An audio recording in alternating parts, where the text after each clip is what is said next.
joining us. We are doing a chamber check-in this morning at Side by Each Brewing. They are at 1110 Minot Avenue in Auburn. We are talking with Ben Lowe and Matt Johannes, and I'm going to let you guys know ahead of time we're going to be on the move today, so I apologize if we get a little bit blurry at times or if we make you motion sick. It's Aaron's fault. No, we thought it would be interesting to kind of take a tour around the brewery, and Matt and Ben are kind enough to do that. We're going to start off by mashing in, which is something totally new to me, but maybe Ben can kind of explain what mashing in is. So it's basically the first step in the brewing process. We're going to take this malted barley and add it to hot water to make sort of like an oatmeal that'll extract the sugars from the barley and turn it into food that the yeast will be able to eat and turn it into beer. Nice. So that's the first step, and I'm going to pour the grain while Matt does the mixing. This is our small pilot brewing system. The bigger system is over there. Today, this is a lot more manual than the big system, which is fun. Matt's making noise in the background. Trying to. I'm getting antsy. I'm like a horse in stable. All right. All right, well, let's get a time check. Anybody got a time check here, please? It is 10:34. Thank you, 10:34. We got to mash all this, so while we're mashing this in, we actually need to stir it and hydrate so there aren't any little dry pockets. Those guys, if we don't ensure that every bit is hydrated, then what happens is we don't get the proper extraction of the sugars we're looking for. So we end up with a lower efficiency, and we end up with a little bit less alcohol in our beer at the end product. That's not good. Not good. That Not yeast good. is the hardest worker in the brewery. The yeast is the one that makes the beer for us. We're just trying to give it the right amount of sugar water to feast on at the right temperature. Now, are you working on a particular beer, or is this just a general base? Nope. Talking to a beer virgin here, I know nothing. Educate me. So this is where every brew is different from this point on.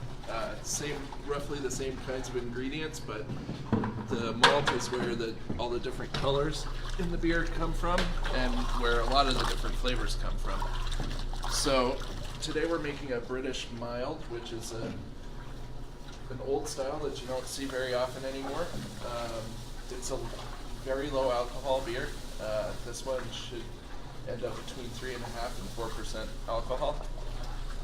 A little bit on the darker side, not quite as dark as a brown ale, but darker than a pale ale.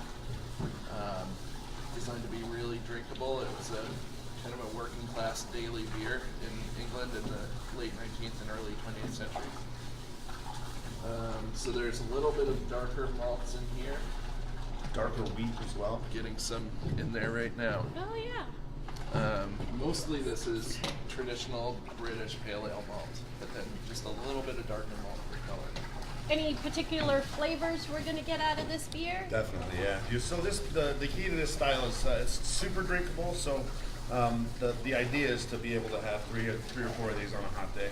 I mean, we enjoy the varying styles, and they don't always have to be the high gravity kind of beer. We like to have several beers at a time so we can actually enjoy different ones. But for this particular flavor, what we're looking for, we've got some crystal wheat in there, and so we're going to look at a little bit of slight caramel flavors, a little bit of earthy flavors from the hops as well. We're using traditional hops in at East Kent Golding. First of all, those guys. We're going to get a little bit of those that earthy, like I said, that earthy flavor from those guys, but at the same time, it's real crisp. There's no real yeast in it. It's a real bright beer, so it's supposed to be super light. No one drinks several of them. There you go. And I'm just noticing that, you've got 3 buckets of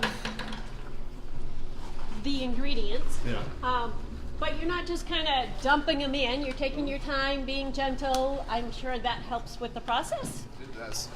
Every little thing you do in the process has an impact on the final product. So we try to pay a lot of attention to detail and do everything as right as we can, right from the beginning. shows up when you pour the beer out of the taps. Yep, That's right. every good brewer does that. That's all the way from Allagash on down to smaller guys like us, what we're doing too.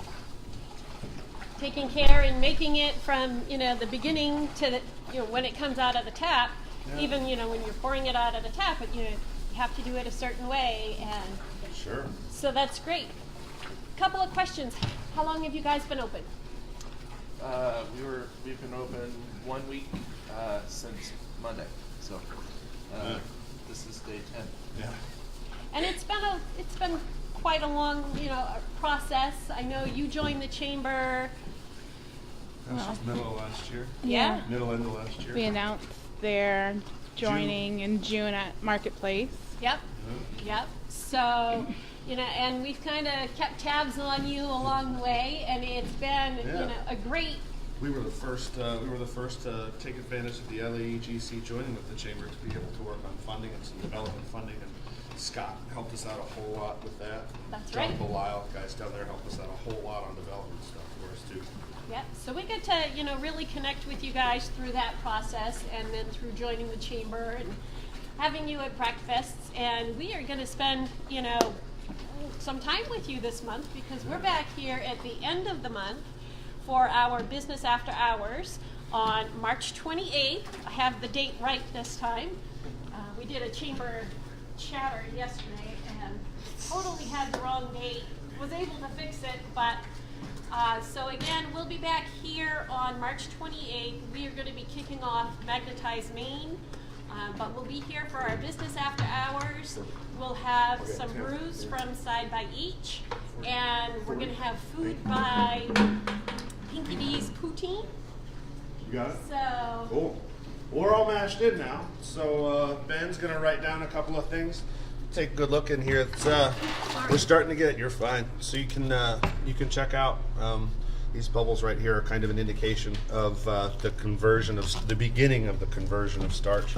So this is kind of a little bit of a soupy mash because, like I said, we're going for a much smaller beer, going for a drinkable beer on this one, lighter beer. So we've got very, very little in there. And it's ready to go. Check temp and pH shortly. So about how long is this process going to take? Today we're probably take about 6 hours, 5 or 6 hours today on this small system. This process of mashing, the mashing in took 6 minutes, and it's going to sit in here and rest for 45. Then we're going to start a process called Vorlauf, which is recirculation through the grain bed, so we can brighten it up and get rid of some proteins and some things that cause off flavors. From there we start a process called sparge, putting some warmer water over the top, and then that's where we actually are able to separate our sugar water out to boil down. So from mashing in to end product. End product. How long are you talking? This one's probably going to be, call it 12 to 14 days. Could be a little bit faster. That yeast really likes to eat real fast. This strain that we're going to be using really likes working hard. So should be a little bit quicker than that. And with these lighter beers like that, you don't have to have quite as much conditioning time because there aren't quite as many of those big, bold flavors. It's a nice light beer. Nice. Yeah. Let's go ahead out front, right? Yeah. Yes. Check that out. So we're going to take a walk. We're going to head out to the front of the brewery.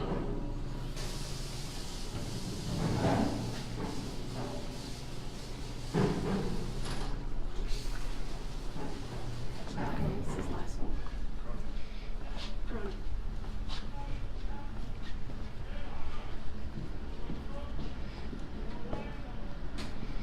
So Ben, I know you guys had a busy first weekend. We did. Did you run completely out of here? No, just barely. We had some beer left. Yep. And we have 2 of our bigger tanks of beer that will be ready for this weekend. So we should be in good shape. We don't have quite the selection that we're going for having it about a month from now, but we're getting there. And I don't think we'll be running out this weekend. Can you tell me what people can expect when they're planning on coming this weekend? What can they expect to find on tap? So we will definitely have coffee porter on tap, which is a big hit for us so far. We're a cafe and brewery, so doing coffee and beer together really made sense. So we'll have that, and we will have a juicy IPA on tap as well. We're also featuring, while the selection of our own beers is limited, we have a couple of guest taps from some of our friend breweries. So this weekend we're going to have on assuming they last. We have an IPA from Mass Landing, and we have a red, Irish red ale from Four River Brewing. Nice.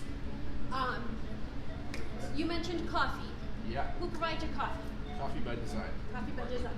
And I know you have some yummy baked goods. I saw those on the way in. And do.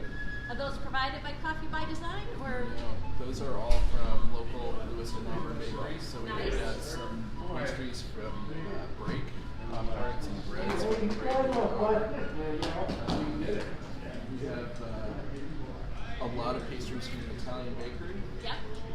And we have some yummy bars and other things from Eclair in Lewiston. Nice. Trying to support local vendors wherever we possibly can. Which is great. Supporting local is something the chamber is all about. So we appreciate that. So do the local businesses. If we want to take a walk over, Oh my God. yeah, let you lead the way.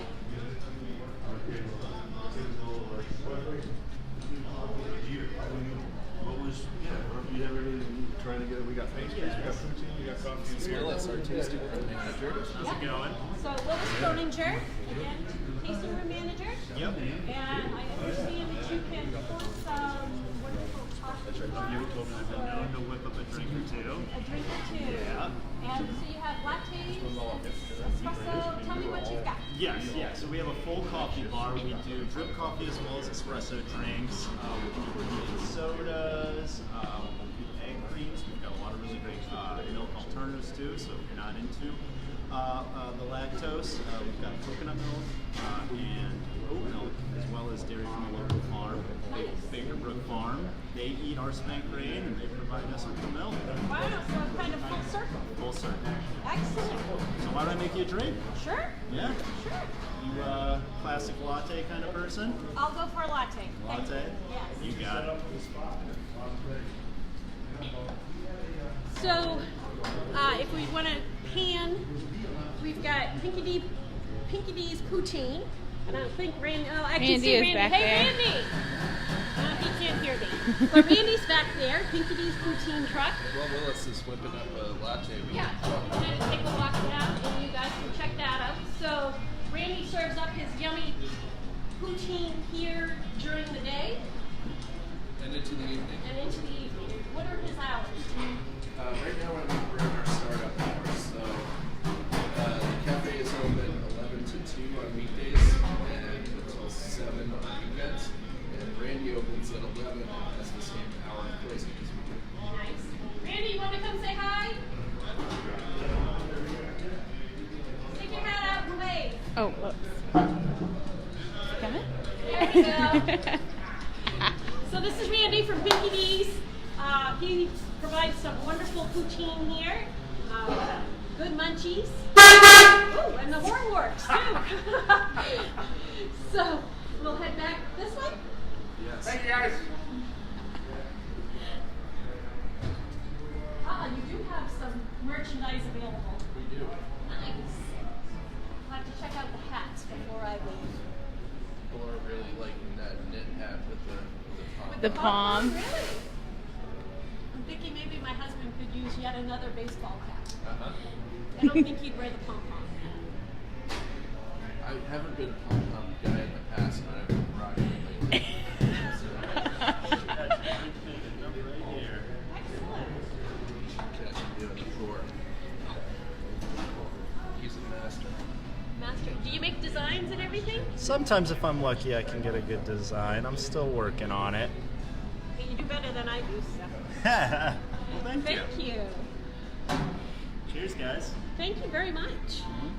Anything else you want to add, Ben? I know we kind of lost Matt. Somebody came in and we lost Matt. He's Oh. coming back around. Coming So, into rally. Before we finish up, we just wanted to make sure that we had covered everything that you guys wanted to cover.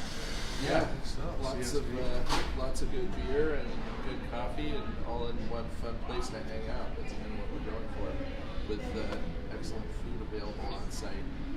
We usually ask before we close out why you joined the chamber.